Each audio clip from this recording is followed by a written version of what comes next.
Геологчд яриад байдаг ингээд одоо манай энэ геологийн тогтооц газрын тосны хувьд бол нэлээд олон удаагийн тектоникийн том хагарлуудад орсон.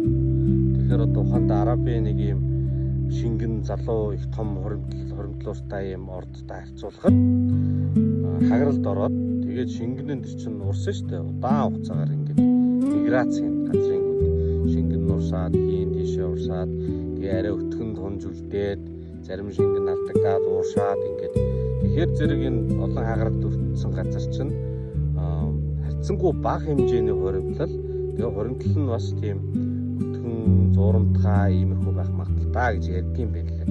Тийм болохоор Монголоос бол нэг тийм айхтар том орд гэхээс илүүтэйгээр бага хэмжээгээр ингэж ууггүй мөнгө зарж хайсны үр дүнд нөөцүүдийг бол тогтоож болно гэж тэгж ерөнхийд нь бол ойлгож болно. Энэ бол Монголын их ашиг. Монголчууд эдийн засгийн хараат бус байдалтай өөрийн гэсэн түр шатгуунтай байх нь хамгийн чухалгүй. Тэгэхээр бид нар энэ нефтийн хөрөнгө оруулагчдыг татаж оруулж ирээд ажлаа эргэж нефтээ олоод улс нэгийг гаргаж ирж хувааж аваад тэгээд шатгуунаа үлдэх